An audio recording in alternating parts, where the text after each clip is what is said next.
curly hair. Trina seemed to take the attention in stride, but it inflated me.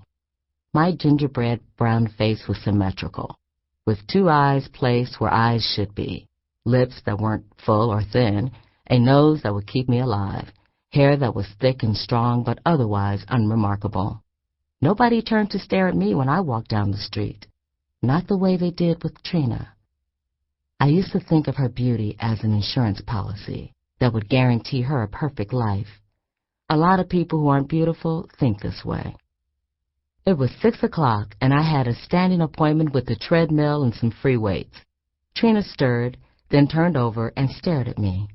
"Hey, grown woman," I said, teasing. "My back hurts," she said, her voice still tinged with sleepiness. She yawned and arched her body, then settled herself beneath the covers. This was a setup, and we both knew it. "Well, you should get on the floor and do those exercises I showed you. That will get the kinks out." "Oh, Mommy," she wailed, fully awake. "Oh, Mommy, what?" "Can't you rub it just a little bit?" I felt a tinge of annoyance. She knew I worked out every morning. "Turn over." Her motion was languid, a movement befitting the idle rich. I leaned over my daughter and began kneading her back and shoulders. There were no knots of tension anywhere. She became limp beneath my fingers. In a few minutes, she was asleep again. Downstairs in my kitchen, I stopped to get a bottle of water before going into the small gym located next to the garage. 30 minutes on the treadmill at 5 miles per hour, followed by 15 minutes of lifting free weights, then about 20 minutes of floor exercises. That was my routine. I've always been into fitness. I opened the windows, turned on loud salsa music, and began my workout. By the time I'd finished running in place, my forehead was dripping and my clothes were damp. I reached for the free weights, lifting and lowering, extending and holding, until my biceps were ready to secede from the rest of my body. I forced myself to do 200 sit-ups and 50 leg thrusts, panting and sweating like a beagle on crack. 40 push-ups to go. I counted from 1 to 10, then 10 to 1, then 20 to 1. Shrink the challenge, my way of psyching myself out. All my muscles seemed to be bursting when I finally began stretching. Time for euphoria. I did it. "Let's go somewhere, Mommy," Trina said when I returned to the bedroom. She hadn't moved from the spot where I had left her. "Like where?" Trina paused for a moment, considering her options, confident now that the morning had begun with her first request being granted, that her every bidding would be honored. "Let's go downtown and get some flowers." Her voice was childlike, with a smooth, unperturbed lilt, a tone that made her sound so vulnerable. This 8-year-old voice gave me reason to pause, to ponder. She hadn't sounded like that in a long time. Trina was incapable of moving fast in the morning.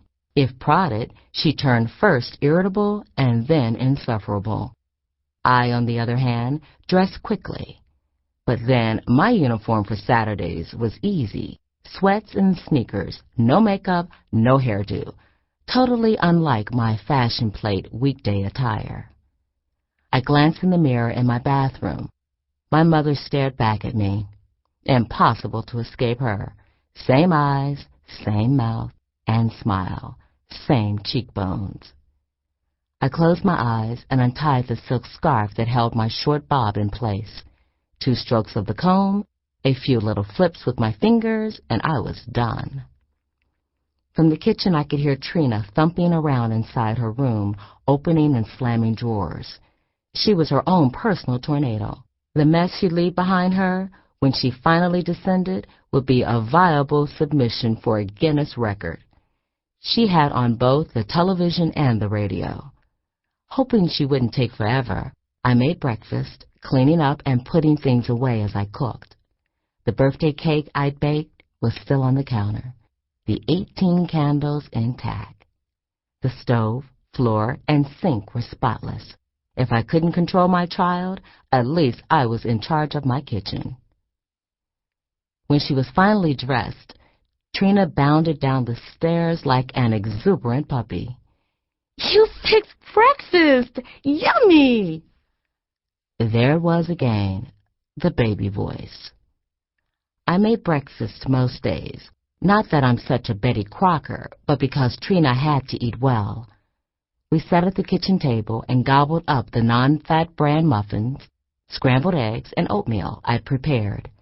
I poured hot coffee for me and orange juice for Trina.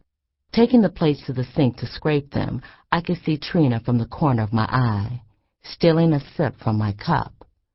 My shoulders tightened, inched upward. Trina wasn't supposed to have caffeine. But then she reached for the small bottle of pink pills that was between the salt and pepper shakers.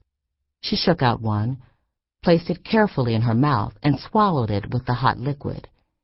For the last 3 or 4 months, I hadn't had to remind her. She took another sip of coffee, and then several more. Maybe she was having trouble swallowing the pill. "You don't have to keep staring at me," she said when I sat back down. "I can't look at my own gorgeous child." I always tried to stop myself from watching Trina, or at least being caught at it. "I know what I have to do. I want to go to school in September." "I'm not worried, sweetie." Some days that was true. Crenshaw Boulevard was just beginning to open its eyes as we made our way down from the hills of View Park, the quiet neighborhood that looms above the usually bustling business district.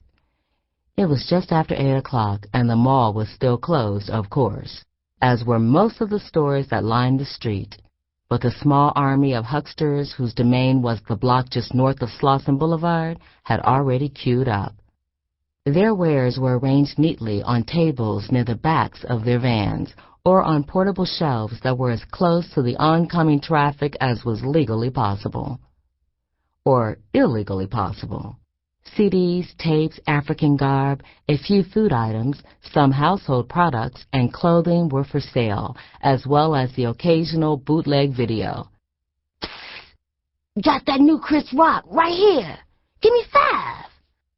The most colorful items were the T-shirts and caps hanging from the chain-link fence that surrounded a vacant lot and served as a backdrop for the makeshift outdoor mall. There were no hordes walking along Crenshaw. Customers had to be hunted, then captured. Several salesmen waded into traffic, vigorously waving their goods. I beat my horn as I passed Fishman, a portly gentleman who sold fresh salmon from the back of a white van at prices that were far lower than at the grocery store.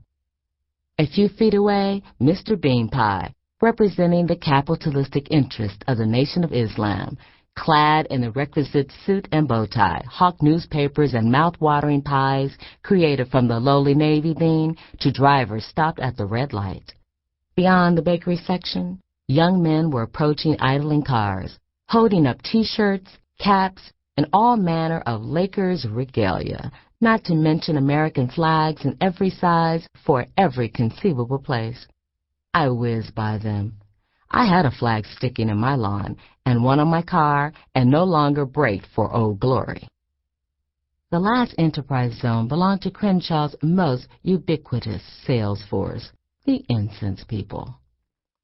Later in the day, they would prop themselves in front of laundromats and beauty parlors, slouch against the exterior walls of Krispy Kreme donuts, Rite Aid, and Save-On drugs, waving their wares and chanting, "Buy some incense!" to anyone who ventured close enough to be considered a possible sale. Based on the sheer size of the IP workforce, it was a wonder that a mushroom cloud wasn't hovering over South Central at all times. Either we were the dope smokingest folks in the city, or we were meditating around the clock. Maybe both. Several young men were eyeing my car, their fists dangling the telltale plastic bags, but fortunately the light was green. Among the legions of hucksters, the IP were the risk-takers and had been known to jump in front of moving vehicles, defying death and dismemberment for the sale of a $1 bag.